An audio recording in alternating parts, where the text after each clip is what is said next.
Página 29. El mundo desde sus inicios hasta 4000 a.C., por Ian Tattersall, 2008. Capítulo 2. Fósiles y artefactos antiguos.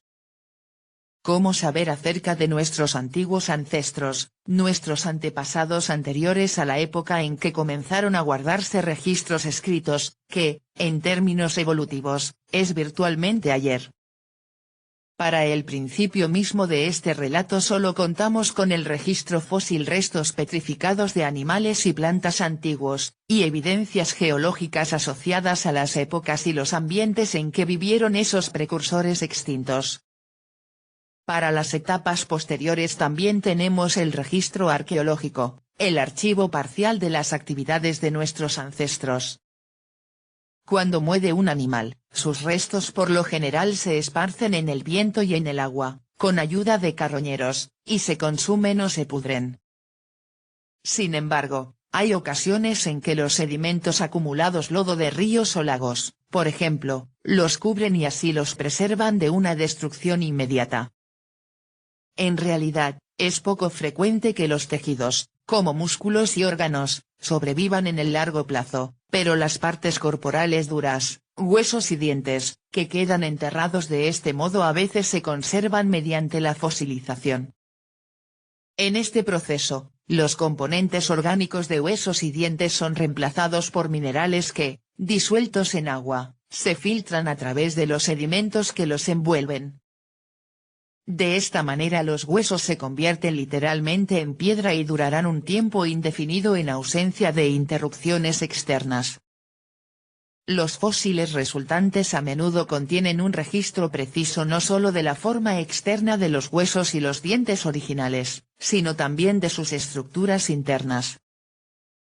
Como resultado de esta historia de conservación, los fósiles de plantas y animales antiguos se hallan en rocas sedimentarias, que se forman por partículas erosionadas por el viento y el agua de rocas preexistentes y que se comprimen y se consolidan. Estos sedimentos se acumulan en capas sucesivas. Los fósiles que se encuentran debajo de una pila de sedimentos son entonces más antiguos que los que se encuentran encima. Por regla general, estas capas se forman en una secuencia vertical. Sin embargo, no es poco común que pilas enteras de sedimentos se inclinen por movimientos del suelo y queden envueltas en sí mismas, por lo que la situación ideal de capas de pastel no es tan común como cabría desear. Las secuencias de rocas depositadas en los mares tienden a ser muy continuas durante periodos de tiempo extensos, pero las depositadas en tierra suelen estar incompletas, pues los lagos se secan y los ríos cambian de curso, el terreno se levanta o se hunde y desplaza las zonas de depósitos sedimentarios a áreas de erosión, y viceversa. Todos estos factores, y muchos más, conspiran para complicar el trabajo de geólogos y paleontólogos. Sin embargo, el registro sedimentario es más que un mero depósito de fósiles, pues en un lugar dado también guarda las señales de la historia climática y topográfica regional, así como las del panorama cambiante de la vida local. Por ejemplo, las características de rocas sedimentarias particulares indican a los geólogos si se asentaron con aguas de corriente rápidas o estancadas, o por el viento en un ambiente relativamente escaso de vegetación. Y la naturaleza de los fósiles hallados en un ambiente sedimentario particular brinda mucha información sobre la vida en una región en cualquier momento determinado. ¿Cómo saber con exactitud cuándo ocurrieron los sucesos que quedan plasmados en el registro geológico? Durante más de un siglo desde que inició la geología fue imposible asignar edades en años a capas sedimentarias determinadas y a los fósiles que contenían. Todo lo que podían hacer los geólogos era decir que, en alguna cuenca sedimentaria dada, las capas más profundas eran más antiguas que las superiores. Sin embargo, estas secuencias sedimentarias están aisladas y fuera de un hilo conductor. ¿Cómo correlacionarlas? La solución tradicional era comparar los fósiles que contuviesen Los primeros geólogos se percataron de que los diversos periodos de la historia de la Tierra se caracterizaban por diferentes plantas y animales fósiles. Era probable que las rocas de distintos lugares pero con el mismo tipo de plantas y animales contasen con la misma edad, mientras que las rocas con flora y fauna radicalmente distintas representasen otras épocas. Y aunque desde luego es cierto que en cualquier momento dado los seres vivos difieran de lugar en lugar, por ejemplo, hoy en día hay osos polares en el Ártico y jirafas en el trópico africano, los geólogos no tardaron en armar un amplio retrato de la larga historia de la Tierra al correlacionar la fauna de una región con otra y al observar dónde yacen en relación con capas que no contienen fósiles. Desde luego, este proceso aún continúa, pero a estas alturas del juego los geólogos se dedican sobre todo a aclarar detalles locales dentro de una escala de tiempo mundial establecida. Sin embargo, aunque la correlación entre plantas y animales fósiles hizo posible descifrar la secuencia de sucesos en el pasado con fósiles o rocas más antiguos que otros pero más recientes que algunos más, todavía no permite a los geólogos asignar edades en años a rocas en particular y a los fósiles que contienen. Y si bien pronto se intentaron procedimientos como contar las delgadas capas de sedimentos anuales que se forman en lagos glaciares, el fechado en mayor escala de rocas y fósiles antiguos tuvo que aguardar la invención de la radiometría, a mediados del siglo XX. Este procedimiento se ideó en virtud de que ciertos isótopos radioactivos, a grandes rasgos, formas variantes de elementos particulares, contenidos en los organismos muertos o en las rocas volcánicas que están en secuencia con ellos, se descomponen con velocidades conocidas y constantes. Si se conoce la velocidad de descomposición de un isótopo es posible calcular con ella la cantidad de tiempo que ha pasado desde que un organismo murió o desde que se enfrió una roca volcánica.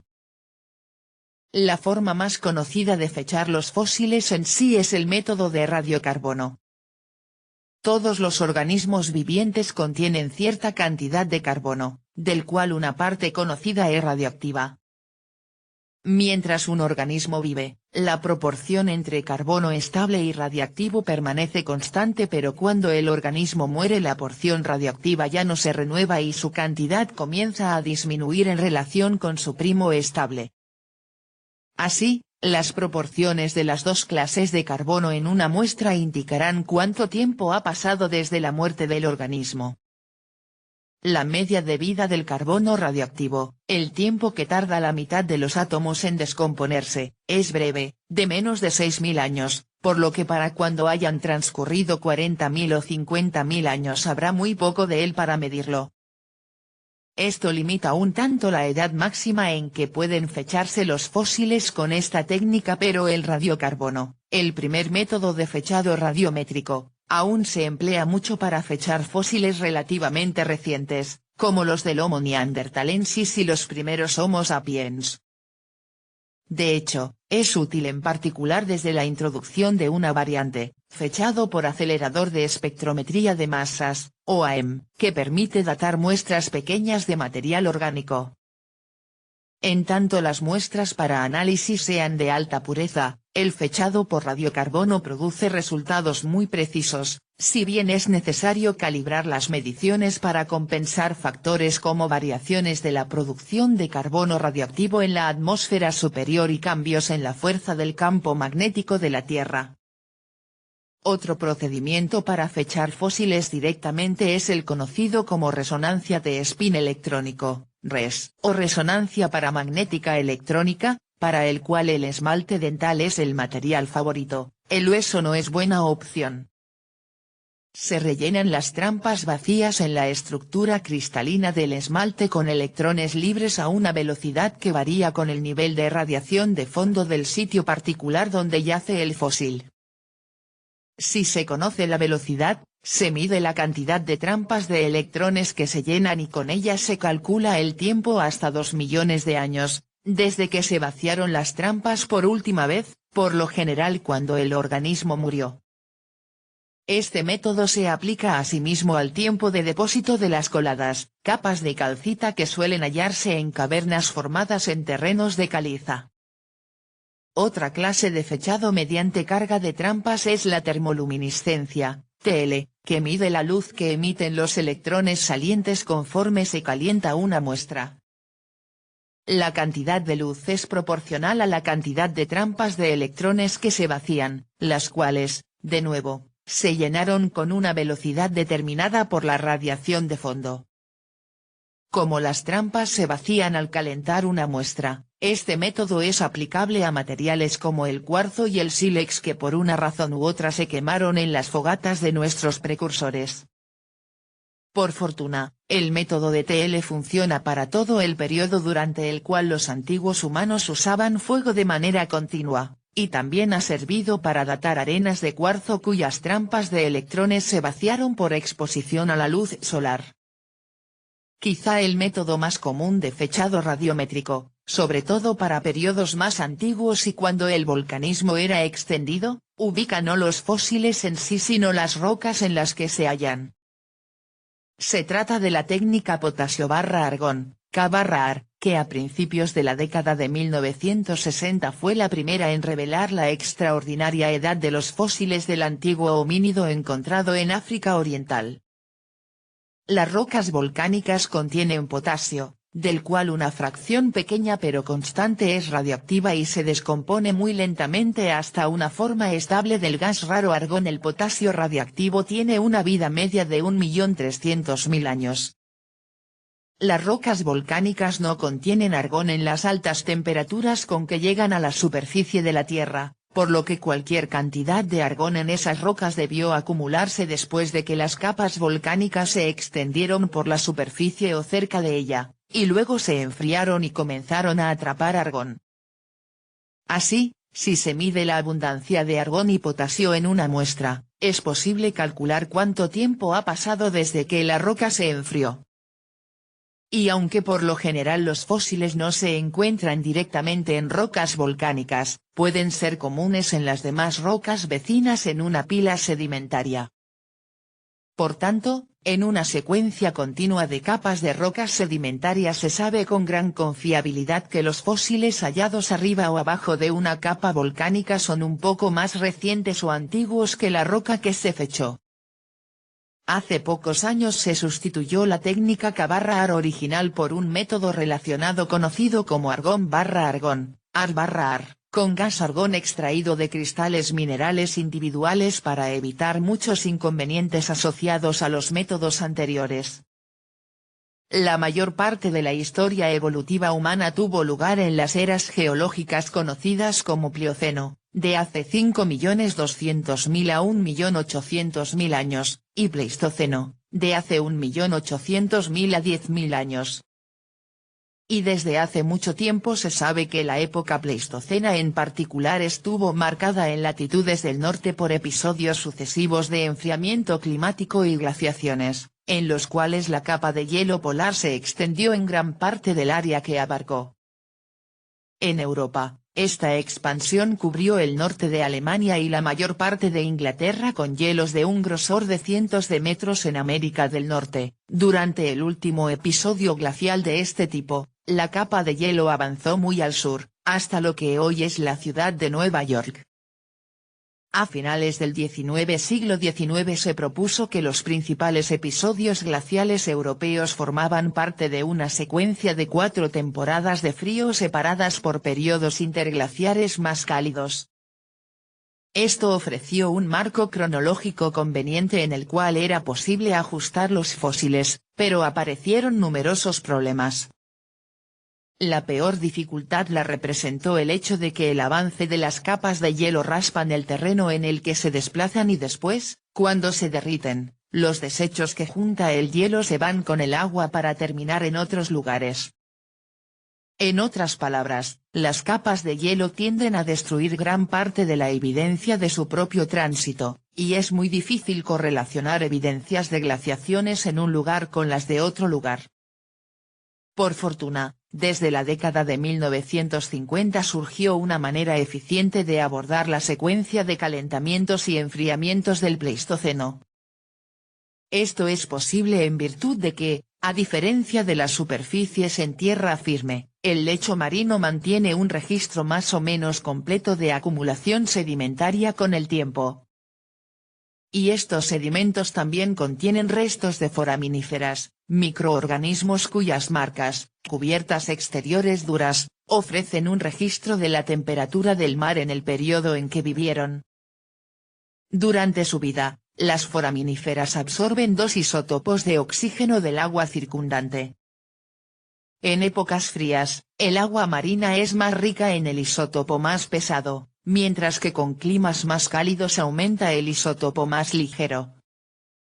Así, cuando los científicos perforan núcleos de roca de forma vertical en el lecho marino, recuperan un registro continuo de cambio climático susceptible de leerse mediante análisis isotópicos de las conchas de foraminíferas en los núcleos. Este registro después se calibra respecto del tiempo mediante la combinación de varios métodos de fechado. Entre estos se encuentra el paleomagnetismo, técnica que recurre a los cambios periódicos de dirección que experimenta el campo magnético de la Tierra. En la actualidad, la aguja de las brújulas apunta al norte. Sin embargo, hace 1 millón de años habría apuntado al sur y las rocas, incluso los núcleos del lecho marino, conservan un registro de la dirección del campo magnético en el momento en que se depositaron. Desde que comenzó el Pleistoceno solo ha habido 4 inversiones magnéticas importantes, pero el registro en los núcleos del lecho marino muestra que el clima fluctuó con mayor frecuencia. Por tanto, una calibración completa del registro climático a partir de los núcleos requiere más métodos de fechado. Uno de ellos extrapola lapsos a partir de los grosores del sedimento, otro recurre a diversos aspectos de la órbita elíptica de la Tierra alrededor del Sol y la inclinación del eje alrededor del cual gira, factores que afectan la cantidad y la distribución de energía que llega del Sol, lo que a su vez tiene efectos importantes en el clima. La conclusión de todo esto es que ahora sabemos que un enfriamiento climático gradual e inestable durante algunos millones de años atrás alcanzó su clímax en el Pleistoceno, cuando el mundo, como nunca antes, fue más frío, hace cerca de 200 millones de años. El Pleistoceno fue notable en particular por su inestabilidad climática. Para cuando comenzó el Pleistoceno, hace cerca de 1.800.000 años, los climas del mundo ya eran más fríos y estacionales, los polos se enfriaron y los inviernos en latitudes altas duraron más y fueron más intensos.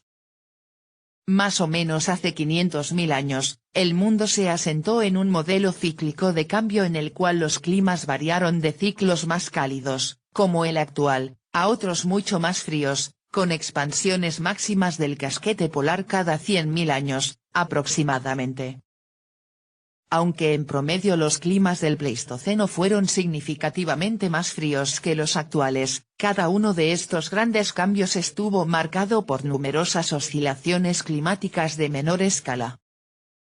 Así, hoy en día, en lugar de hablar en términos generales sobre periodos glaciares importantes, los científicos elaboraron una escala temporal para el Pleistoceno tardío que implica una secuencia de etapas isotópicas, muchas de ellas muy breves, y algunas de las cuales se subdividen en subetapas. De este modo, el periodo relativamente cálido de hace 130.000 y 115.000 años se conoce como la etapa 5e, y le siguieron las etapas más frías 5d a quinta, hace 115.000 y 75.000 años.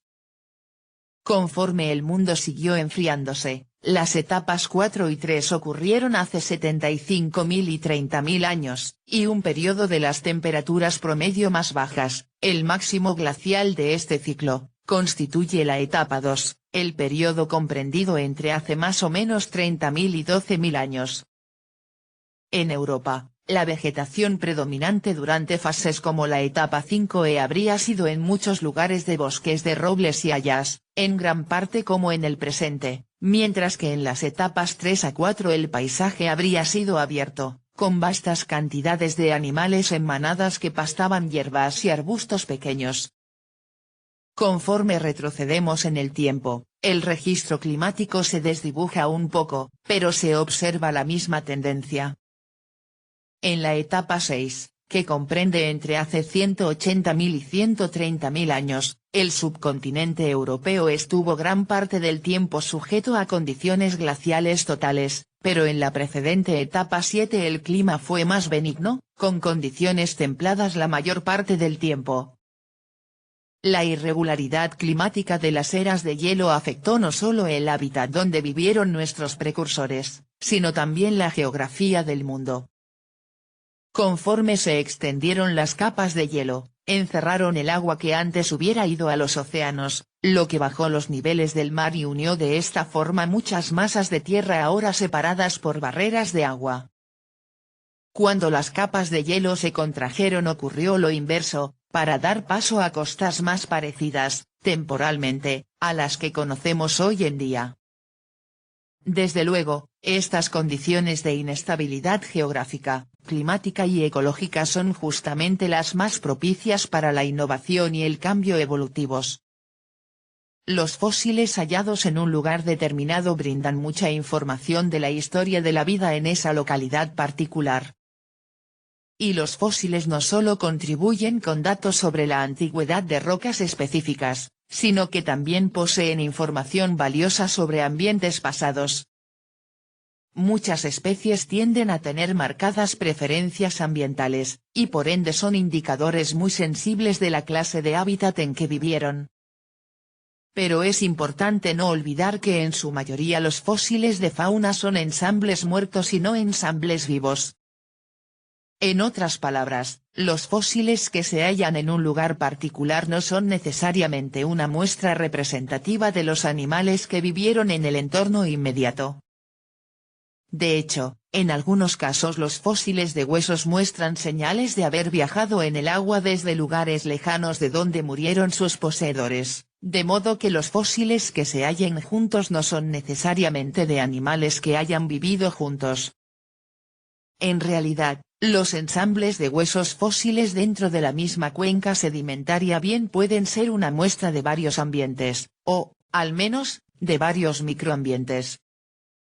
Más aún, otros factores además del transporte por agua también pueden afectar el proceso de clasificación. Por ejemplo, las hienas, que transportan cadáveres a sus madrigueras, han ejercido una influencia notable en los fósiles que encontramos. Se han descubierto muchos fósiles de homínidos donde suelen ser antiguas guaridas de hienas, lo que a menudo ha generado interpretaciones un tanto imaginativas de las acumulaciones de huesos resultantes antes de que se conociera su verdadera naturaleza. Por ejemplo, al principio se pensó que un cráneo de Homo neanderthalensis, encontrado en una antigua madriguera de hienas en 1939 en la cueva de Guattari, Italia, había sido objeto de decapitación y lo habían colocado de manera deliberada en el centro de un anillo de piedras y huesos de animales en algún extraño ritual de homínidos. Parece que los leopardos, que tienden a guardar sus presas en árboles, desempeñaron un papel igualmente significativo en la acumulación de fósiles de homínidos, en especial en épocas tempranas en África. Asimismo es importante tener en mente que el registro fósil como lo conocemos es una representación un tanto sesgada de la vida en eras pasadas. Lo que hallamos del registro de vida antigua lo condicionaron en gran medida accidentes geográficos. En primer lugar, no es fácil que se produzca un fósil una vez fosilizados los restos, es menester mucha suerte para que lleguen a la mesa de trabajo del paleontólogo. Las rocas que contienen fósiles de homínidos están dispersas de manera muy desigual en la superficie de la Tierra, y por ende, lo que tenemos es un muestreo muy selectivo de nuestros precursores. Esto hace que el proceso de reconstrucción de nuestra historia biológica se asemeje a armar un rompecabezas con solo una fracción de las piezas, y sin imagen en la caja. En realidad, se calcula que los fósiles conocidos representan quizá solo más o menos 3% de todas las especies de primates que han existido.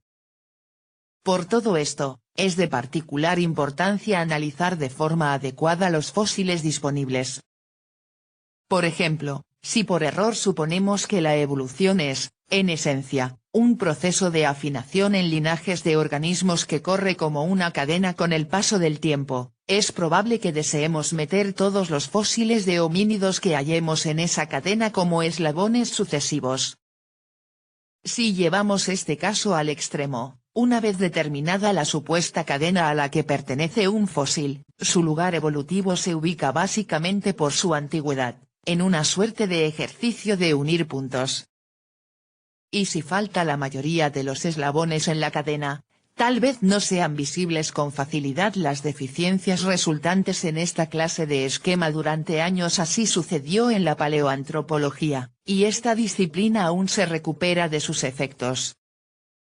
No es fácil clasificar fósiles en especies, ni el siguiente paso del análisis, a saber, determinar las especies más relacionadas entre sí.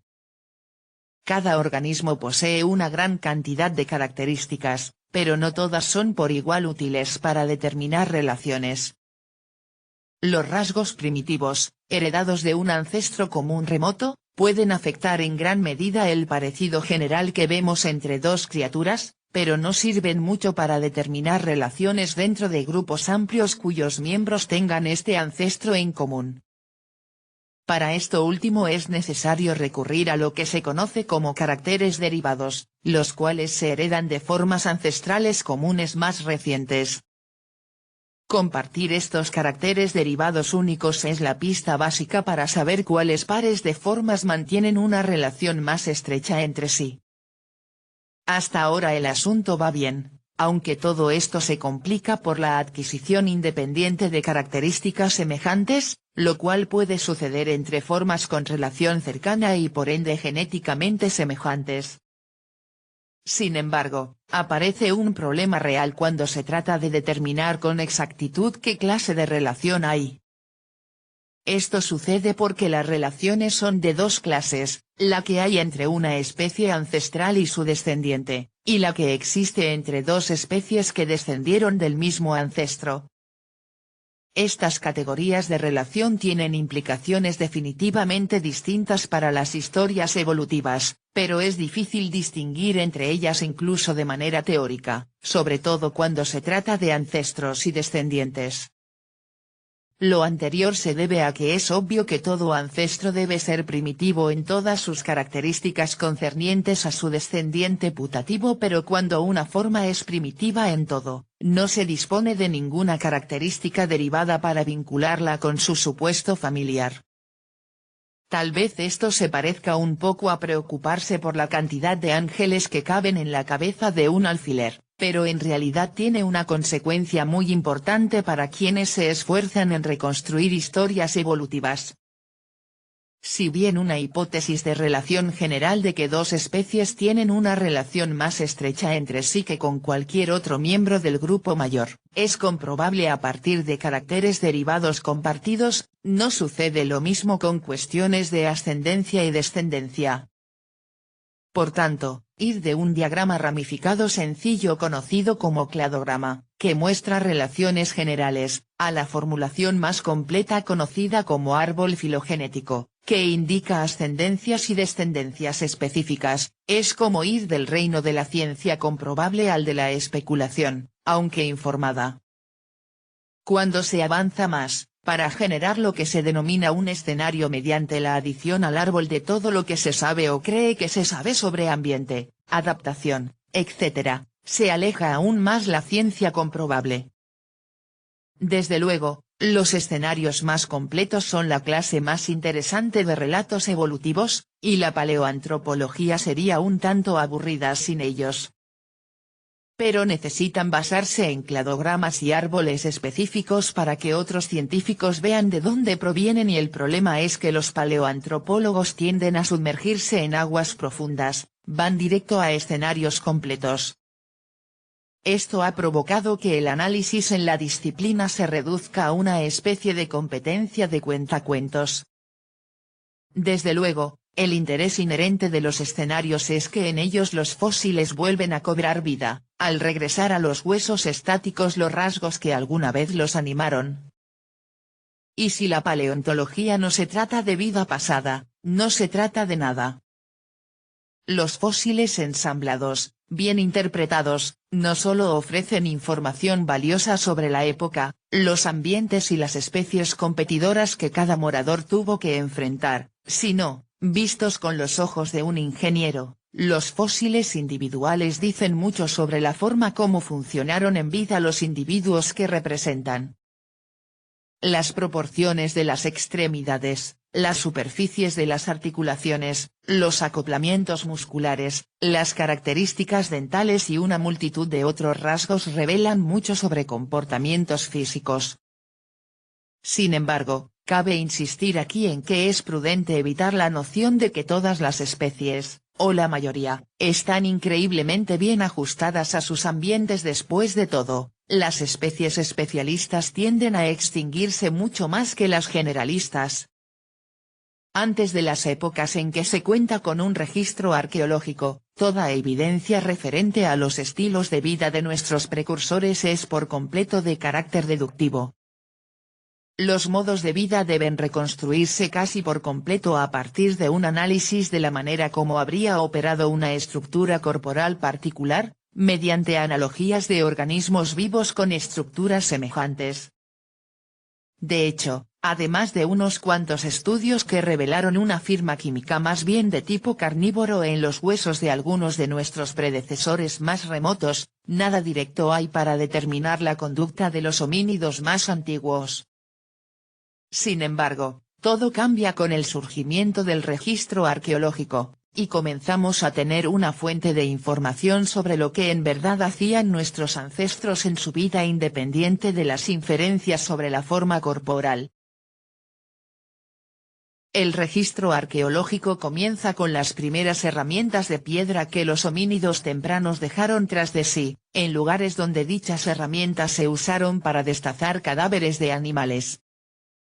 En esta conexión, puede ser útil observar que los homínidos quizá no sean la única clase de animal con registro arqueológico. En África Occidental, los investigadores descubrieron indicios de que durante varias generaciones los chimpancés antiguos usaron piedras como yunques para abrir nueces. En estricto sentido, un registro arqueológico acumula, donde las haya, evidencias tangibles de cualquier tipo de comportamiento, y sucede que estos registros casi siempre se forman solo donde los comportamientos en cuestión implican la manipulación de materiales duros que se conservan en el registro geológico. Sin embargo, los sitios arqueológicos son un fenómeno exclusivamente homínido. Incluso los periodos más tempranos consisten no solo en las herramientas de piedra mismas, sino en los huesos de animales que se cortaron con esas herramientas y en la manera en que los artefactos y los huesos quedaron dispuestos. Cuando comenzó el estudio intensivo de los primeros sitios arqueológicos, a finales de la década de 1960, se tendía a interpretarlos como los restos de criaturas que en esencia eran versiones de ligas menores de nosotros. Los sitios con herramientas de piedra y huesos rotos se consideraban bases domésticas a las que regresaban. Un caso fue el de un antiguo círculo de rocas de 2 millones de años de antigüedad que fue destruida y dispersada en dicha forma circular por las raíces de un árbol, y se interpretó como un rompevientos o una rudimentaria forma de resguardo. Para el Paleolítico, o Edad de Piedra Antigua, periodo que se extiende más o menos desde hace 2.500.000 hasta hace 10.000 años, antes de que los seres humanos comenzaran a construir con piedras, los sitios arqueológicos consisten en poco más de lo que los homínidos desechaban o dejaban tras de sí. No por nada a la arqueología paleolítica se le ha llamado el estudio de la basura antigua. Los sitios arqueológicos más antiguos no están estratificados en capas, solo fueron lugares en el terreno donde los homínidos se detuvieron, usaron herramientas y continuaron su camino.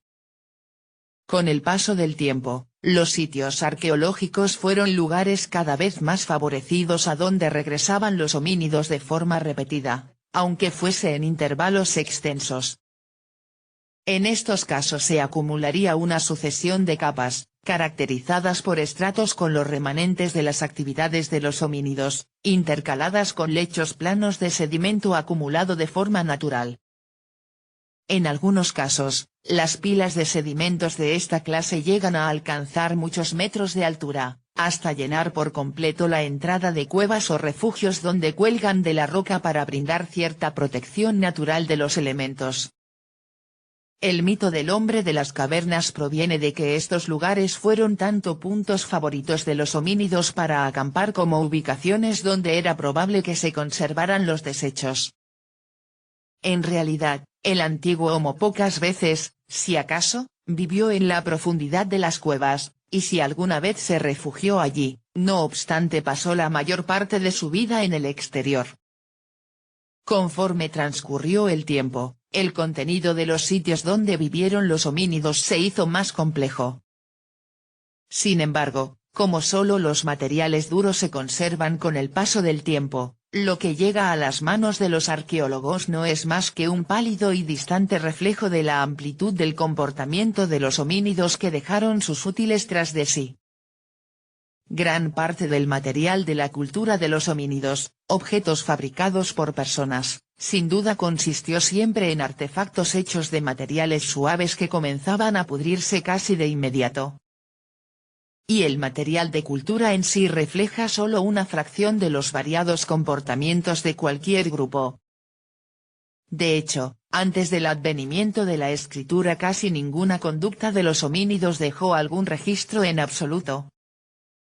Así, reviste la mayor importancia evitar el recubrimiento de brechas con la suposición de que los primeros homínidos se comunicaron, pensaron o vieron el mundo de maneras que se asemejan mucho a las nuestras por más cercanos que muchos hayan sido, pertenecieron a especies distintas y podemos estar seguros de que ninguno de ellos interactuó con el mundo externo de manera exacta o siquiera aproximada a cómo lo hacemos nosotros.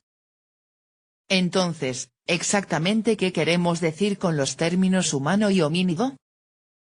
Esta es una dificultad perenne que no se va a resolver pronto. La gente se refiere a sí misma como humana desde mucho antes de saber que está relacionada con los simios actuales, y mucho más desde que sabe que tiene muchos parientes cercanos ya extintos. Así, hasta hace muy poco tiempo, la brecha percibida entre los seres humanos y el resto de la naturaleza era tan amplia que la palabra humano apenas necesitaba definirse, su significado saltaba a la vista. Pero al saber que esta brecha de hecho en cierto sentido está cubierta por otras especies, la cuestión de dónde trazar los límites de la humanidad adquirió una importancia real. No obstante, la importancia exacta aún está en debate, y es probable que el uso que los paleoantropólogos dan al término permanezca espléndidamente incongruente. Por ejemplo, suele percibirse que evolución humana se refiere a la evolución de todas las formas que se relacionan de manera más estrecha con los antepasados comunes de nuestra propia especie, Homo sapiens, que con cualquiera de los simios actuales. En este sentido, la evolución humana es el estudio de los orígenes y la evolución de la familia zoológica Hominidae, la categoría formal a la cual pertenecemos nosotros y ellos. Pero incluso aquí debemos tener cuidado. Los zoólogos clasifican las formas vivientes en una jerarquía con muchos niveles. La unidad básica es la especie, como Homo sapiens. La primera parte del nombre de la especie designa el género, en nuestro caso, Homo, la categoría más grande en la que se agrupan las especies muy relacionadas. Todas las especies del mismo género conservan su nombre, mientras que la segunda parte aparece en cualquier cantidad de géneros así, la combinación de nombres es única. Los nombres del género y la especie siempre se escriben en itálicas, salvo en The New York Times, pero los nombres de agrupaciones más grandes siempre se dan en tipo normal, letras redondas. Los géneros se agrupan en subfamilias, que a su vez se clasifican en familias, superfamilias, órdenes y así sucesivamente, conforme se asciende en la jerarquía.